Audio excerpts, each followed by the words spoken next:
Olá, tudo bem?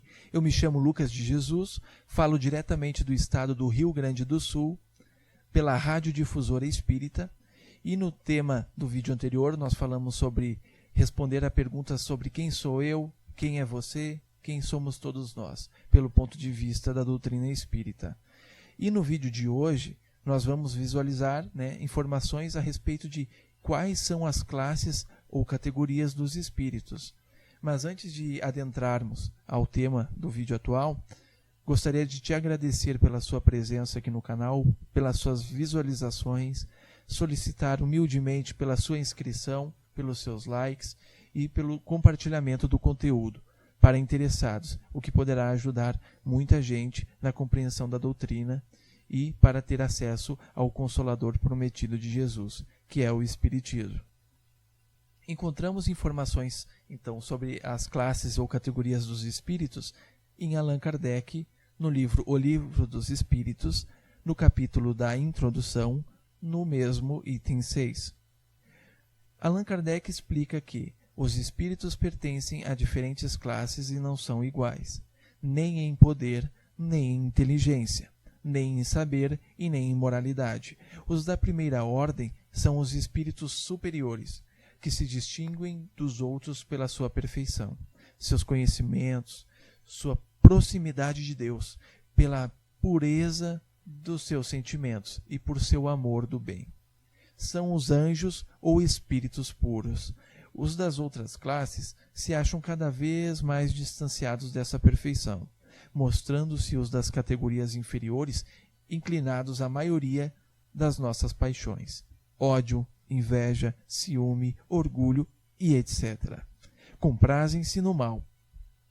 Mas há também os que não são nem muito bons e nem muito maus, antes perturbadores e enredadores, do que perversos.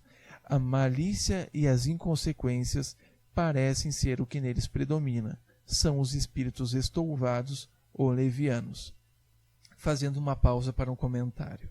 Então, verificamos aqui que temos diferentes classes, que os espíritos pertencem a essas diferentes classes e não são iguais. E que existem os espíritos puros, aqueles mais próximos a Deus, que veem, compreendem-no e também agem em seu nome. Esses espíritos não precisam mais evoluir, eles já chegaram ao grau máximo de evolução. Mas existem também aqueles espíritos num grau mais mediano, que não são nem bons nem ruins, não fazem mal, mas também não fazem o bem, o que já é, de certa forma, um pouco mal.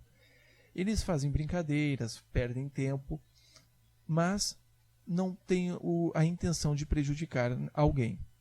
E existem também aqueles espíritos numa categoria inferior, que são mais dedicados ao mal, se comprazem no sofrimento alheio, possuem a maioria das nossas paixões, e que ainda estão nessas categorias mais baixas. Claro que elas não são engessadas, existem diversas categorias, e cada espírito vai estar enquadrado em alguma conforme o seu estágio evolutivo. Voltando, então, para as palavras de Kardec, os espíritos não ocupam perpetuamente a mesma ordem. Todos se melhoram passando pelos diferentes graus da hierarquia espírita.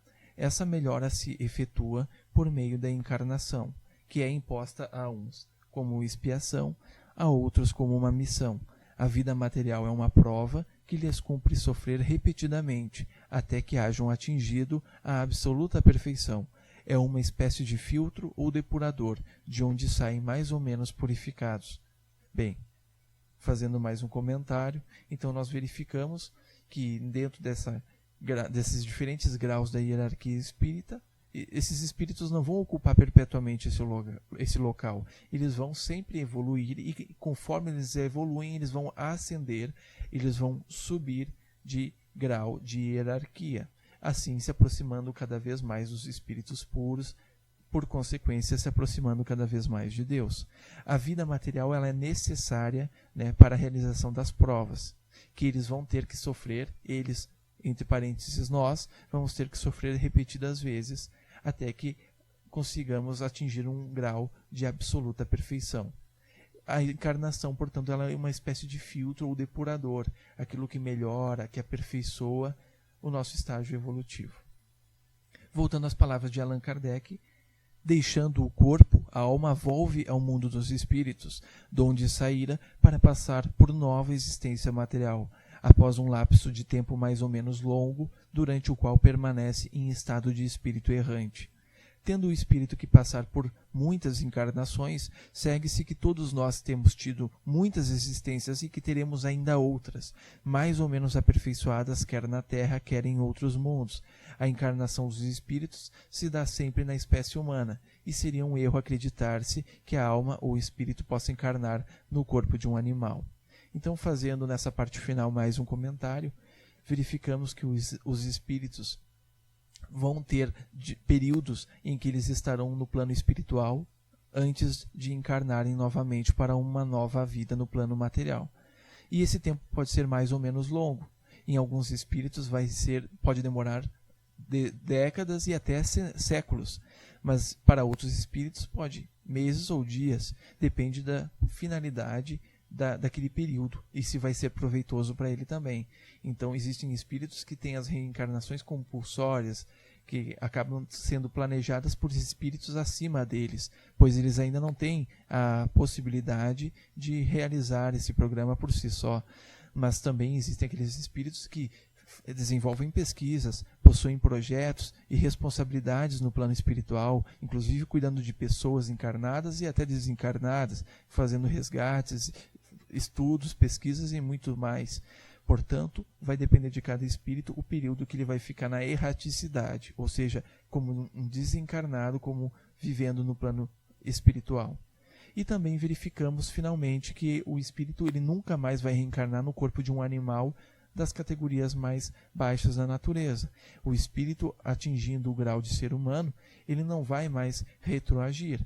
Seria um retrocesso ele voltar para um corpo animal em que ele não tenha habilidades que só o ser humano atingiu. Portanto, ao ter acesso à ciência, aos diversos conhecimentos, às emoções e sentimentos aperfeiçoados, elevados, inclusive a ligação espiritual com as religiões, não há mais a necessidade do espírito retroagir para corpos mais inferiores. Ele vai estar sempre no corpo humano até que ele possa evoluir para um corpo ainda mais evoluído.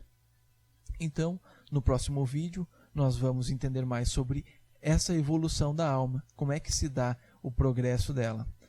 Agradeço novamente a sua presença aqui no canal, solicito a sua inscrição e os seus likes e o compartilhamento do conteúdo. Até a próxima. Rádio Difusora Espírita, a serviço de Jesus.